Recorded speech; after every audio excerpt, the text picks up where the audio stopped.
Good morning. This is Dr. Petra, and I'm happy that you're joining us, whether you're on Zoom or maybe on Facebook or maybe not. So, and for all of you in the room, we're so happy to be together on this chilly Dallas Sunday morning.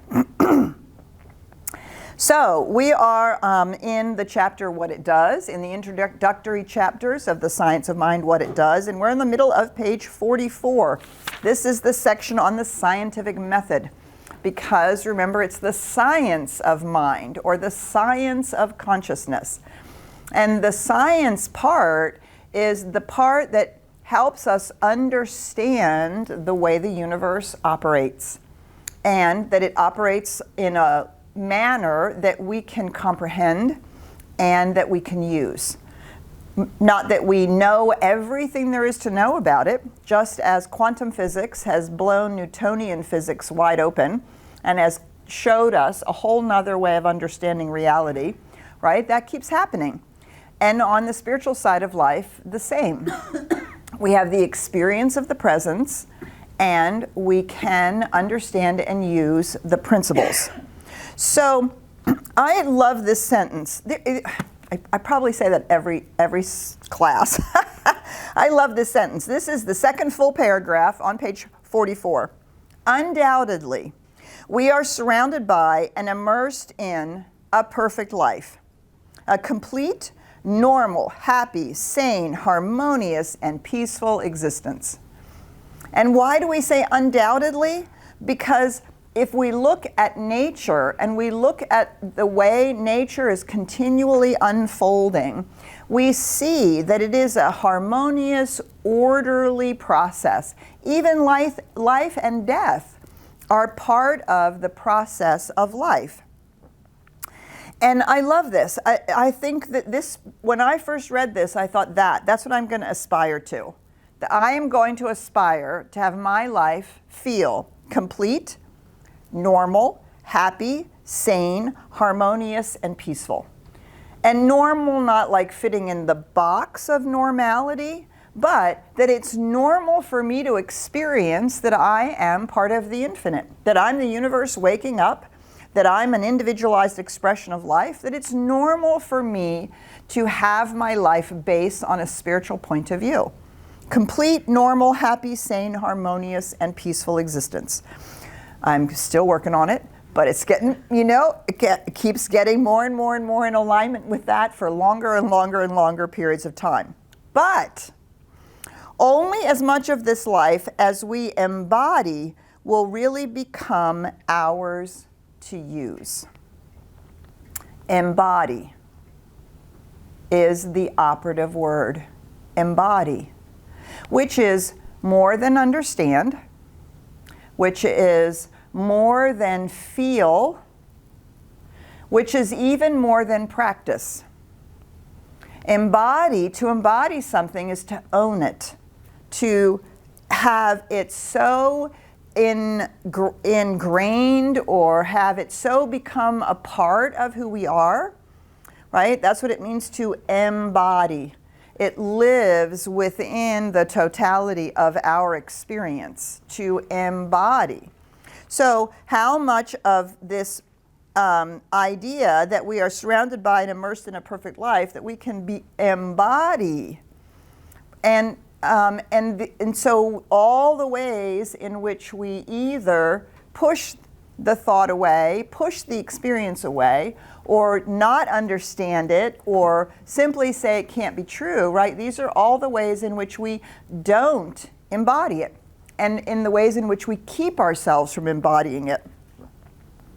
As much of this life as we understand, because that's the science part of it, and embody, will react as immutable law, the reaction of the mechanical to the volitional, right? The reaction of, basically, think of a pool table. We used to have a pool table, and my son would bring his friends over when they were teenagers, and they'd play endless rounds of pool. Of course, he beat me constantly because I did not play endless rounds of pool, and I wasn't very good at it. But I understand the principle. If you choose, right, that's the volitional part, you choose how and where you're going to hit the cue ball, the rest of it is mechanical. If I hit the cue ball correctly, put the right spin on it, hit it in the right direction, that cue ball is going to hit another ball, and it's going to cause that other ball to spin in a certain way or not, depending on how I've hit it, and that ball is or isn't going to go into the pocket. And the only thing that's different is how I choose to hit the cue ball and how good I am at hitting the cue ball in the way that I think it needs to be hit for it to do what I want it to do. Do you see? I don't, although I've been known to, I can't control the cue ball or the secondary ball once I've hit it. Now, that doesn't mean I haven't tried. Come on, come on, come on, come on, come on, right? But it doesn't actually move any of the other balls. The only one I have anything to do with is that first choice of how I hit the cue ball in the first place, right? That's mechanical and volitional. So the mechanical part is once the choice has been made and the intentional movement in consciousness has been created or has been done, the rest of it is in fact up to the mechanical processes of these spiritual laws, or these spiritual principles, as we talked about last week. And so as we understand, right, and of course my son got better and better and better at understanding what? The spin on the cue ball, how the spin on the cue ball would hit the other balls, how they would react to each other. He became better at learning how to hit the cue ball exactly where he wanted it to go so that it would go in the direction that he wanted it to go in, right? That's the practice, right? That's the spiritual practice that we're doing. We're doing the spiritual practice so that our volitional choice, the intentions and the movements in consciousness that we are choosing are actually aimed correctly, that we understand how they are acting upon that which is mechanical, right? Which is the way in which all that secondary stuff is happening. Only as much of this life as we embody, as much of this life as we understand. So we have to understand, right? There's a lot of counterintuitive things. You got to hit the ball at the top so that it hits the other ball at the bottom and da-da-da, right? You have to understand and embody. The embody part is the practice, right? And the more you practice with the cue, and the more you practice, the more, well, you know how it is when you do something that you don't have to think about. What do you do that you don't have to think about? Drive home from work, right? You're home and you're thinking, wait, how did I even get here? Because you've so embodied the mechanical process of driving, putting on your blinker, if you have a stick shift, clutch, brake, gas, right? You're not even thinking about it because you have embodied all of the mechanisms, all of the things, how hard to push, how soft to push, all of that has been embodied. Right? It's muscle memory, cellular memory. It's an unconscious automatic process, but you had to practice it to become that, for you to embody how to drive a car, how to hit a cue ball. And then at some point you walk up to the cue ball and you're not thinking, oh, I have to hit it here, I have to hit it here, I have to do this, to do that. Right? What you do is you look at the pocket, you look at the ball you want to go into the pocket, and you have so embodied the process that you're looking at where you want to go and you hit the cue ball without conscious thought. Because you've now embodied how that process, you have a sense of how that process is going to work out. And so you look at the pocket that you want the ball to go in. So this is what this means.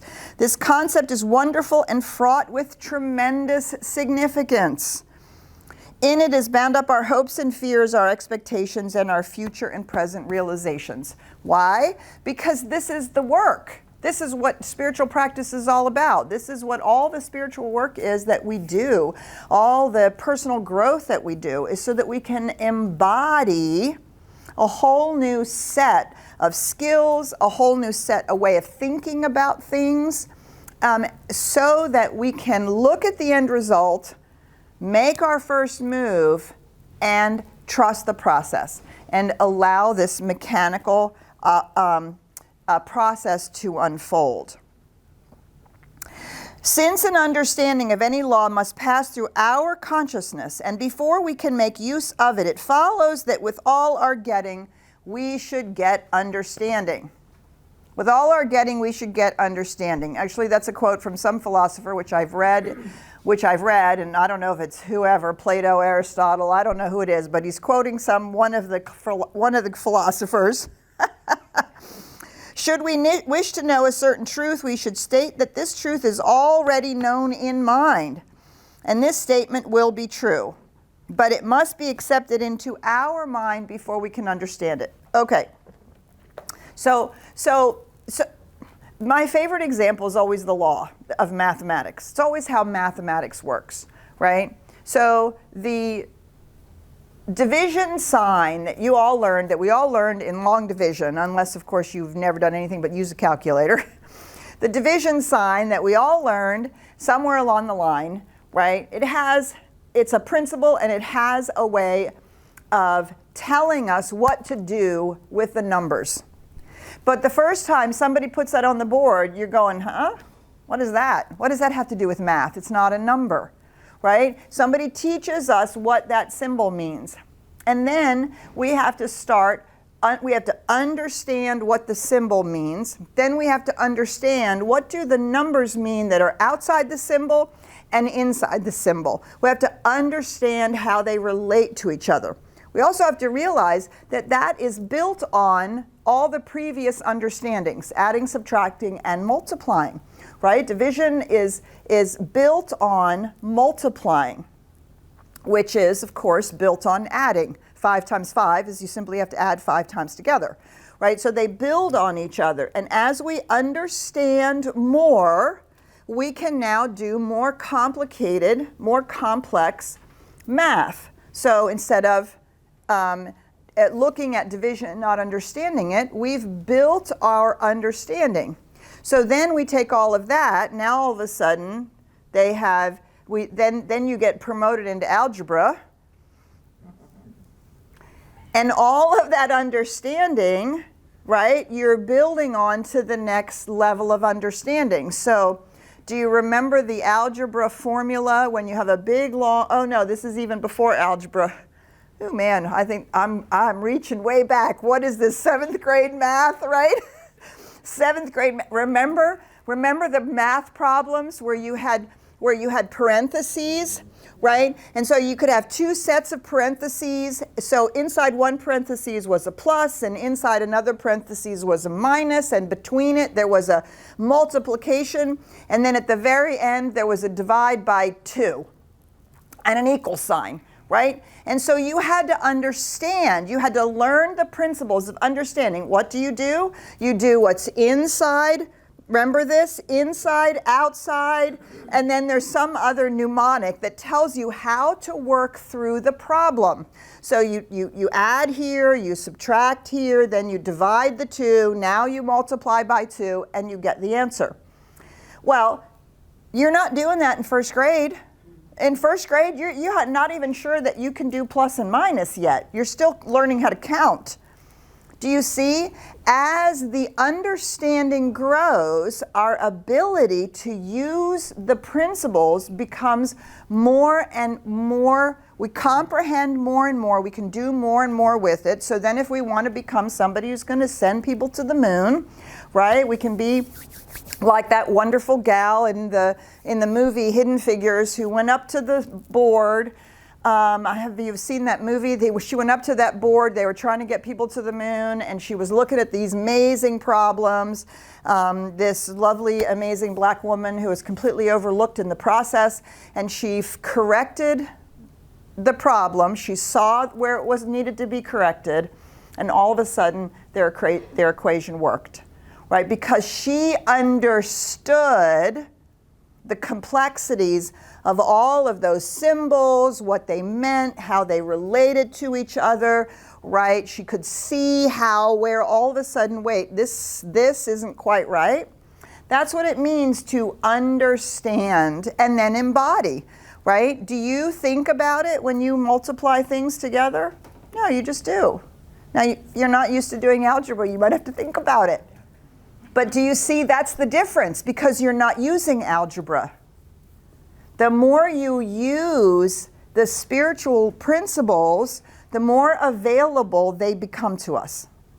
The more we use them, actively work with them. And sure, are you going to get the problem wrong occasionally? Of course, right? Because we're learning and we're practicing. And that's what we're talking about here. And this is why it's called the science of mind. Because these principles we can learn, we can understand, we can practice until we embody it. And in doing that, we're rewriting all the false patterns, all the false beliefs, all the false ways that we've been taught how to do it. So if we can just push our math analogy right up to the breaking point. This is like when I learned how to do math, we learned very simple, straightforward, you know, if you're going to have a 7 and a 9 and a 12 and you're going to add them together, right? You put them there and then you add them up. 9 and 12 is 21 plus 7 is 28. Great, right? It's great, okay? And then my son comes home from whatever, second grade, and he's got new math. I don't know how you do new, like how can there be something new about math? Well, he was learning to estimate and then make it correct, right? So he was learning to add by 5s and 10s and pay attention that a 9 is 1 below 10, right? So you add 10 and 10 together, you get 20, but you realize it's 9 and 7, so you got to subtract 4. So now you're at 16. That's, right, amazingly complicated. No. And they thought this was the new math simpler. And I was like, oh my gosh, and I have to teach him new math when I didn't learn it, right? So I had to learn a new way to understand it. Do you know that I still use new math today? Yes, absolutely. Because you can get to a close answer so much faster when you don't need an exact number. And you can like, so I use it when when I'm looking at budgets and when I'm looking at financial statements and when I'm looking at how much of a budget have, we have Stefan to know exactly what the dollars and cents are, right? But I want to know, are we close? Are we over? Are we under? I can add those columns of numbers up like that using new math. Unbelievable. And I was utterly resistant to it at the beginning. Do you see? Right? But I had to work at it. I had to retrain my brain now and to not always use the very straightforward way of adding numbers together. This is what we're doing.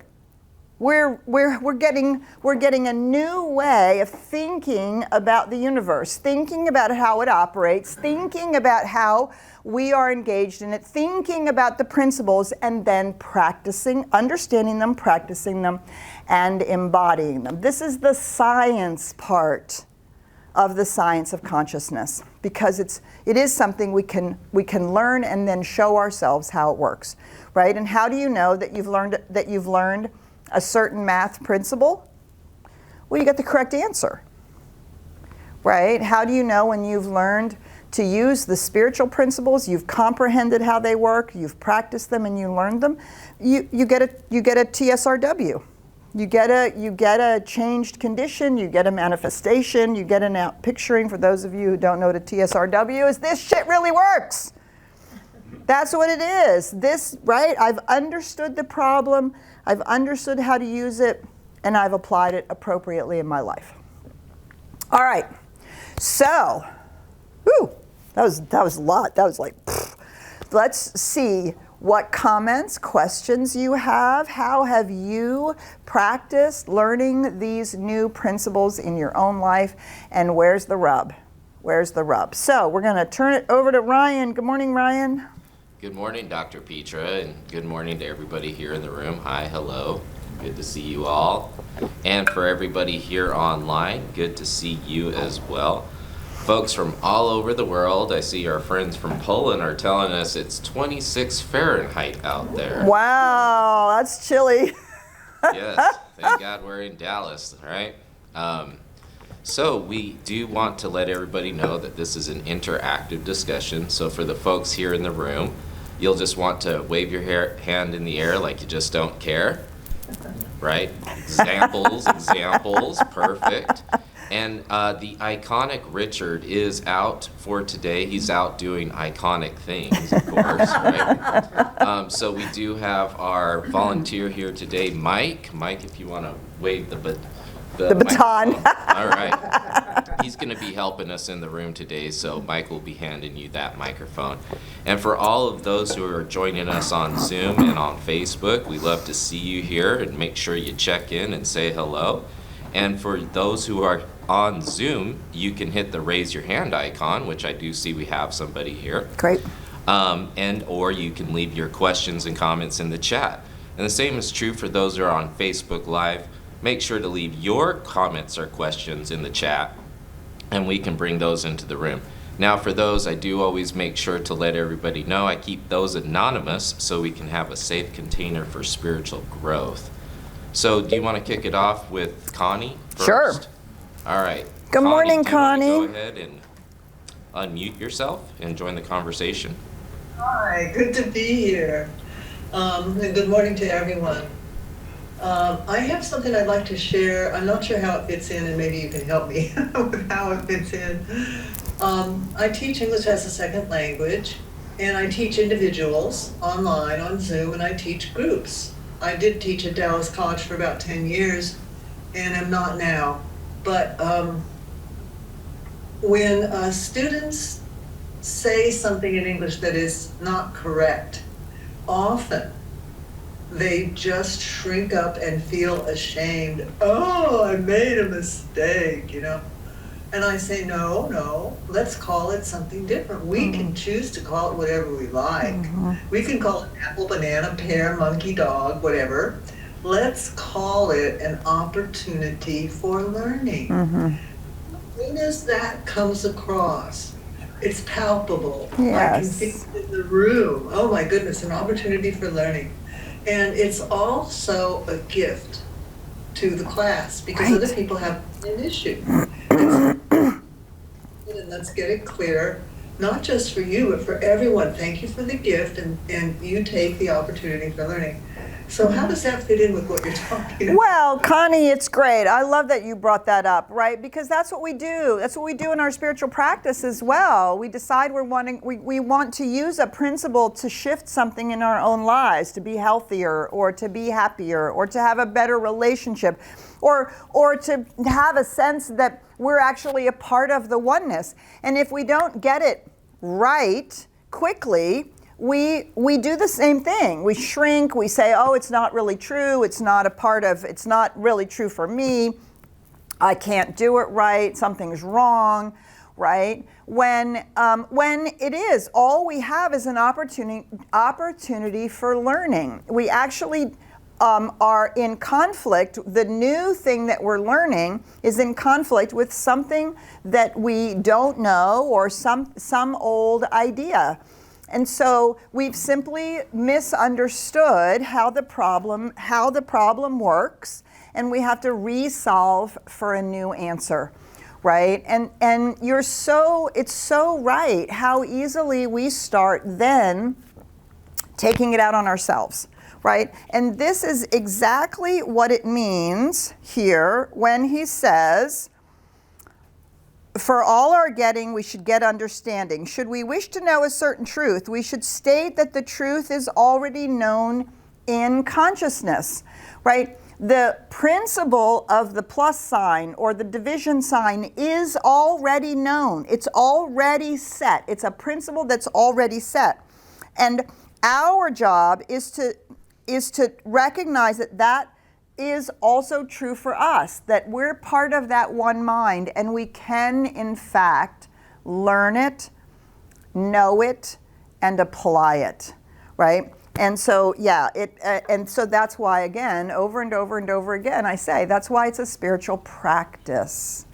And we have to keep applying it, even if we think we're not doing it correctly, right? Because the feedback will be, oh, you got, the problem. This isn't the answer. I don't want to use right and wrong, but this isn't the correct answer.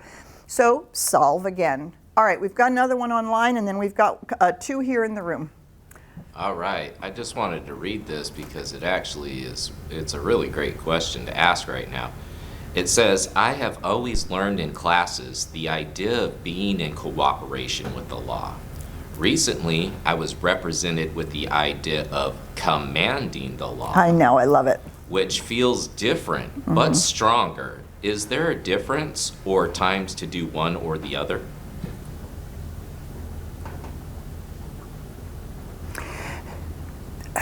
That is a great question. Actually, the truth is, ultimately, we're doing both. So, we cooperate with the law by understanding that, okay, here it comes again, we're going to keep pushing this analogy, by understanding that you can't turn a plus sign into a minus sign.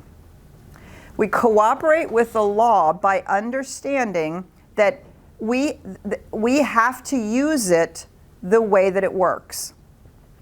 And we have to allow it to use us, which means that the plus sign is not going to magically add the 2 numbers for us. We actually are part of getting a correct answer. We have to actually take the 2 numbers and activate that plus sign. Just the fact that the plus sign is there isn't going to make those 2 numbers write themselves on the other side of the equal sign. Right? So we are cooperating with the principles by understanding it and using it correctly. How do we command it? Well, who's setting up the problem? We are. We're the ones who've set up the problem, right? The math problem. We want to go into the store and figure out which thing has a better, cost per ounce. Well, we're the ones who are setting up the problem. So we're commanding the use of those principles. But then we have to use the principles correctly. Are we using fractions? Are we dividing? Are we multiplying? Do we know how to get a percentage? We actually have to then cooperate with the law, with the principles of mathematics to use it. Do you see? So we're actually always doing both. And we have to recognize that the math problem, does not get set up by itself. Let me just be really clear. There's no one up in the sky setting up problems for you so that you can learn a lesson. The problems are simply life unfolding. You're standing in the grocery store. Which should I buy? How do I know which one is a better value, right? We're the ones who are setting up the math problem. That's commanding the law. We have to cooperate with it because we have to use the law, the principles, the way they actually work, which means we have to use them the way they work, and we also have to work them. So that's the treat and move your feet part that you've heard about, right? That's also the cooperating. So as the principle is working, and we get a nudge, do that, right? Cooperating would mean we would go do that because that nudge is part of that math problem being worked out. So they are infinitely connected. And I love that this question was asked because sometimes we overemphasize the cooperating part and we underemphasize the commanding part. The commanding part is where it starts. Everything else is cooperation. Anytime we say, I want that, I'm going to do this, even when we say, I'm going to listen to Spirit and wait and hear what Spirit has in store, we have just commanded the principle. We've commanded the principle of life to show us something. So even in doing that, the first act is our command. Now I'm cooperating. How do I listen? Well, I have to get quiet. I have to get rid of all my preconceived ideas. I have to open myself up. I have to hear the impress of life as it is moving through me. and then I have to act on it. All of that is cooperating. Beautiful question. Thank you so much. Okay, we had a comment here and then up here. Good morning, this is Sheila. Hi, Sheila. Well, this is perfect. I've had the week from hell. Sorry. I had a slab leak, sinus surgery, and then my back went out. And it was a low back, and to me that represents financial worries. And as I laid there on the sofa, trying to rest the back while 6 plumbers are drilling holes in various rooms of the house, I'm trying to stay calm. And for the most part, I stayed detached. And then when I went to see the doctor the next morning, I think I finally had a meltdown and I cried. But I liked the idea of commanding the law. In all that flurry of distress, what law could I have called on? Well, you're using, sorry, go ahead. I'm patting myself on the back because even though I had one minor meltdown, overall I got through it smoothly with the support of some friends. And I'm wanting to beat myself up because I did cry once. Oh no, it's really okay to have a meltdown. Really. So the only thing we don't want to do is wallow in it. But a meltdown allows the human angst to be expressed, right? So let's get over that right away, right? A good solid meltdown. I allow myself pity parties, and then I'll say out loud, I'm going to have a 10-minute pity party. I'm going to have a 10-minute pity party, or I'm a 10-minute vent. So let's just put that bed to rest. What principle are you using? Well, we're always using some version of the principle of cause and effect, right? And so what you did was you put the principle in motion. You use the principle of cause and effect. I'm going to be calm through this. What you might want to do as the next step is to put the principle of cause and effect in motion even more directly by commanding. And I know this will all work out. You have just given the principle a command. I know this is all going to work out. Well, now it has to, because you've given it a command. Now we have to cooperate with it. First, we have to have our tears so that we're not continually obsessing about how it's not working, right? Because those are secondary commands we're now giving the principle. So we have to have our meltdown, let it go, breathe, breathe, breathe, breathe, right? Get our friends, do whatever we need to do. And then we walk doing, with the plumber, with the doctor, right? We walk through all of those things under the trust that we have given that command to the law. It's all going to work out. That's the end result.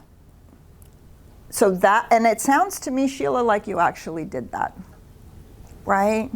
I think you really actually did that. And you're here because you didn't fold under it, right? You're right here this morning because you didn't fold under it. And so, so let's give ourselves permission to have the human experience. We just can't wallow in it. And then we apply our principle. We use our principle. This is going to work out. And we can say, if we want to, we can be very specific. This is going to work out for my health and well-being, and financially, it's not, and a small financial impact. We can be that specific or not, right? That's entirely up to us. We might have a sense of what it will all work out will feel like to us. We don't even have to give it words if we don't have words for it. But we want to make sure that we're understanding that in that moment we're commanding the law. Not, this is going to work out, I hope. I hope this is going to work out. Nope, that's not a command. Do you hear the difference? That's why I love that word, command, because we state. Beautiful. Thank you, Sheila. Thanks for sharing. Okay, and we have a comment right up here. Yes, right behind you. Michael has a microphone for you. I'm Willie. My granddaughter's in PT school, and apparently the first semester is really, really hard. Right, they probably do anatomy and physiology. Yes, and Yeah. they're trying to weed out the weaklings. Yes, my son went through that. Yeah. So she really struggled with that first semester, and meeting all new people and all that. And she was just stuck in that place of comparing herself to other people. And I mean, she graduated summa cum laude. She's not stupid, Right. you know, and she just was stuck in that place of comparison. And I kept trying to talk to her on the phone, but last week you said something so profound that it just hit me between the eyes. You know, I told her, I was able to tell her right before she went back to school, you know the law of cause and effect. Whatever you put in, you get out. So trust the process. Don't worry about yourself and your ability. Whatever you put in, you're going to get out. Yes, beautiful. I love that. I'm glad that was so that was helpful. so great. Good. I loved it. Good, good, And I good. think that shooting pool is geometry. Yes, exactly. That's exactly what it Yeah. is, right? It's geometry, and it's also like the laws about centrifugal force, and right, and the spin, and how an action has an equal and opposite reaction, right? So this spin causes it to spin the opposite direction, right? It's all of those combined, which is actually kind of cool. Yeah. But a really good pool player, when they walk up to the pool table, they're not thinking about that. You're only thinking about that when you're learning it. Yeah. Right? Cool. I love that. I love that. Okay, we have a comment back there and then one over here. So here, let's pass this over. Thank you. I've got you doing my jobs now. My name is Carmen. Hi, I Carmen. just wanted to say I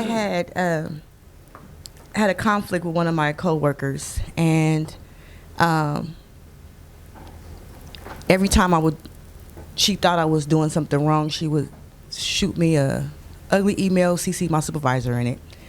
And so I told myself that, you know, I had to come up with affirmations. You know, we work well together, team player. I mean, I was saying all these affirmations. And so when she would shoot an email, I would laugh at it, because I knew the end result is that we're going to work well together, and I'll start saying affirmations. And so it went on, and out of nowhere, the supervisor called us in for a meeting, and we had to sit down, had to talk to find out is that I was trained wrong, and she didn't know that. And she was under the assumption that I knew what I was doing, but I was trained completely wrong. And so that point on, we had an understanding, and we became good friends after that. But every time she tried to attack me, I laughed at it, and I had that vision, and I just went on. Like, I know that, and I say my affirmations over and over again, and it just relieved me from that situation. And so I think a lot of things, we want that quick gratification. Yes. And it took about 4 months. Yeah. And so all those emails I got, all those, you know, not speaking to me and not saying excuse me, I had to actually say my affirmations and laugh at all those obstacles that came between me and her and say those affirmations.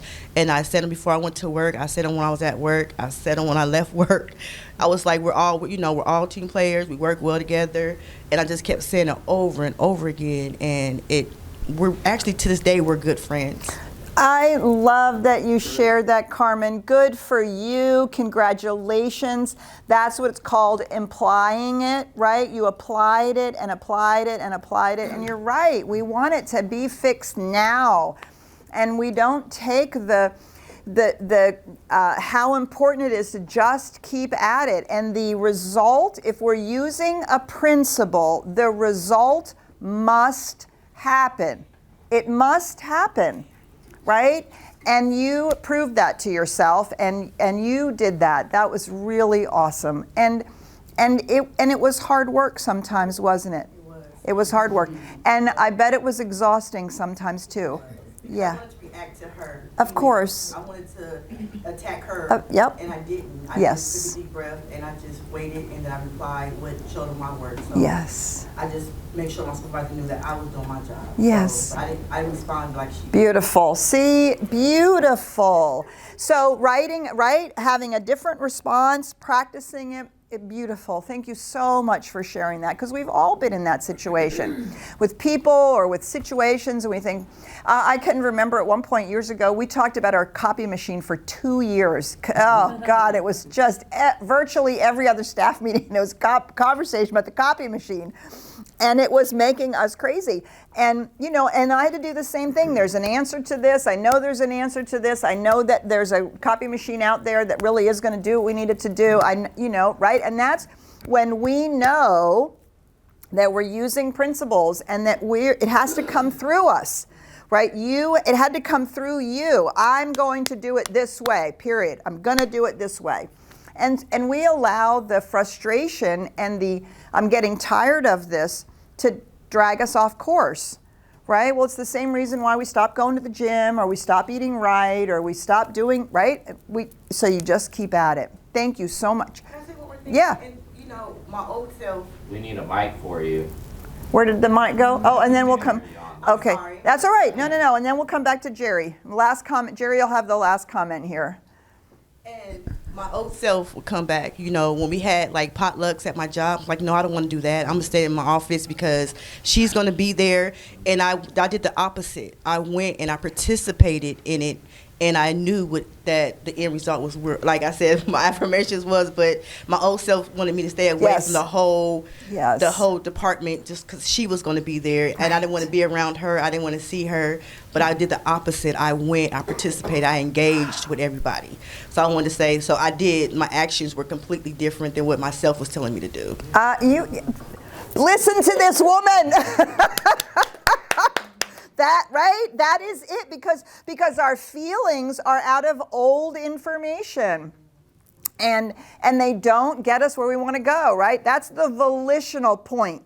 You made a choice. I'm going to go. I'm not going to react. Those were your volitional behaviors. The rest of it was mechanical. Whatever had to change, right? All of a sudden this revelation, oh, well, I was just trained wrong, right? But that was your volitional point. That was you hitting the cue ball on the table of your work experience, right? TSRW, right? Anchor it in. We all have to anchor it in. This is what's possible. And it feels miraculous. It's never going to happen. And then all of a sudden, it's miraculous, whatever the shift is. Okay, last comment, Jerry. Jerry here. And in this class a few months back, one of the people mentioned, it seems like when the conversation is just getting good, the class is at the end. And I felt that kind of disappointment, but I realized that's, with me, that can be the way the law works, because I will take what I've gotten out of the class and I'll think about it beyond the class. So I can get growth beyond just the 45 minutes, but ongoing. Yes. Listen to this man.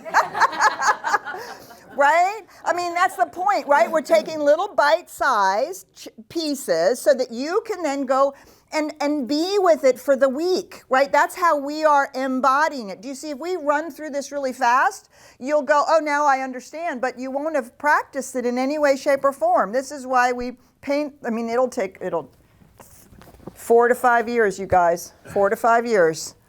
That's what it takes us to go through this. But you have every week to chew on whatever little piece we've talked about, go away, pay attention, think about it in your own life for a week, and then we go, we dive in a little deeper. So I love that frustration, right, turn it into, okay, this is what I'm going to do this week. So for those of you online, same thing, right? Work with it this week. Work with the principle and the engagement with your embodiment of it. Where are you in the understanding, practice, and embodiment?